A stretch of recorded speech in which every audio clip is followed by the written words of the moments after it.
Hello my dear students, आज हम आपको बताएंगे जो हमारा वाटर कंजर्वेशन है बीएससीजी सेकेंड सेमेस्टर का। इसके लिए कुछ इंपॉर्टेंट क्वेश्चन है जो आपकी बहुत ही ज़्यादा हेल्प करेंगे पेपर में। ठीक है, देख लेते हैं। सबसे पहला क्वेश्चन है कि आंतरिक विश्लेषण द्वारा मृदा कणों को ज्ञात किया जाता है, तो उसको क्या क्या करते हैं, क्या कहते हैं? सही आकार बोलते हैं उसको। क्या बोलते हैं? सही आकार। मृदा कण समूह को क्या कहते हैं? ठीक है, तो मृदा कण समूह को मृदा वर्ग कण कहते हैं। पौधों की जड़ों को ऑक्सीजन प्राप्त होती है किसके द्वारा? मृदा वायु द्वारा। आपको मालूम है मृदा का कंपोजिशन जो होता है उसमें 25% वायु होती है, 25% वाटर होता है, जल होता है, और 45% खनिज पदार्थ होते हैं, 5% क्या होते हैं? कार्बनिक पदार्थ होते हैं।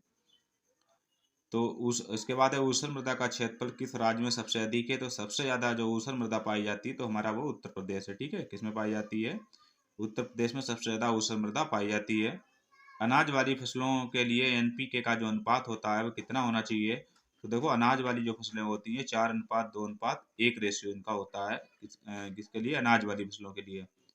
अनाज वाली फसलों में जो है नाइट्रोजन ज़्यादा मात्रा में देते हैं, फिर फास्फोरस देते हैं, फिर पोटेशियम देते हैं। ठीक है, नाइट्रोजन जो है वो स्टार्टिंग में कम दिया जाता है और बाद में खड़ी फसल में नाइट्रोजन को 2 से 3 बार देते हैं। ठीक है, एफवाईएम में कितने परसेंट नाइट्रोजन पाई जाती है? इसे बोलते हैं गोबर की खाद। गोबर की खाद में जो है हमारा कितने परसेंट नाइट्रोजन होती है? तो गोबर की खाद में 0.5% क्या पाई जाती है?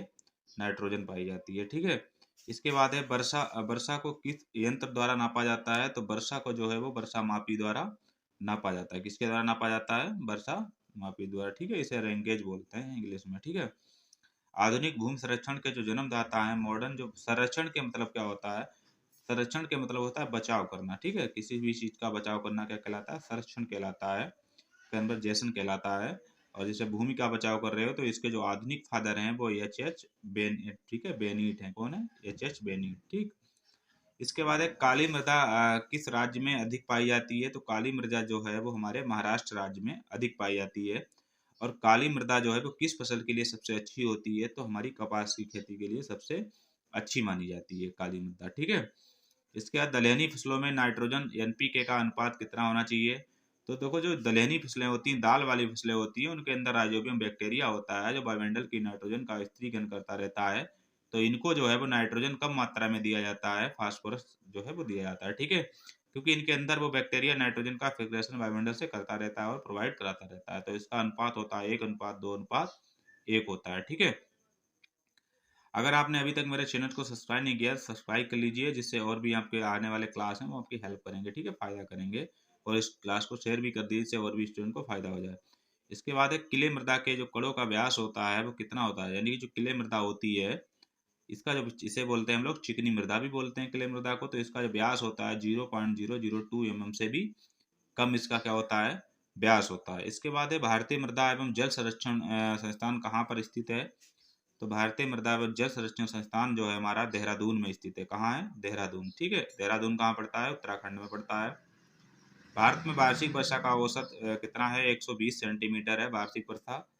ठीक है, फसलों के साथ घासों को उगाना क्या कहलाता है? फसलों के साथ घासों की खेती को क्या कहते हैं?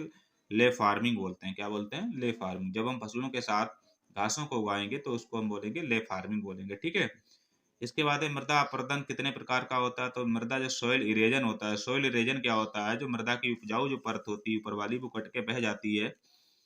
ठीक है, तो इसी को बोलते हैं सॉइल इरेजन। तो ये दो प्रकार का मुख्यतः होता है, एक होता है प्राकृतिक, दूसरा होता है कृत्रिम या मनुष्य द्वारा।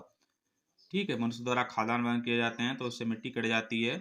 तो प्राकृतिक में दो जैसे आते हैं, जल और वायु। प्राकृतिक में कौन आता है? जल और वायु द्वारा होता है। सबसे ज्यादा जो जल कटाव मतलब जो मृदा का अपरदन होता है वो जल के थ्रू होता है। किसके थ्रू होता है? जल के थ्रू। अगर ढाल वाली जगह पे ज्यादा समस्या प्रकट होती है।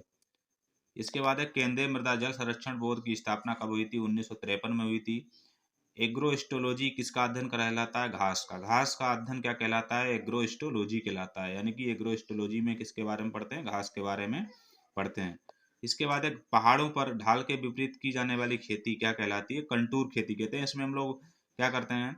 ढाल के विपरीत क्यारियां बनाते चले जाते हैं और वो उस पर खेती करते रहते हैं, जिससे पानी जो है वो रुका रहता है और मृदा का कटाव भी कम होता है। ठीक है, तो पहाड़ों पर कौन सी ढाल के विपरीत खेती की जाती है? तो उसको बोलते हैं कंटूर फार्मिंग बोलते हैं।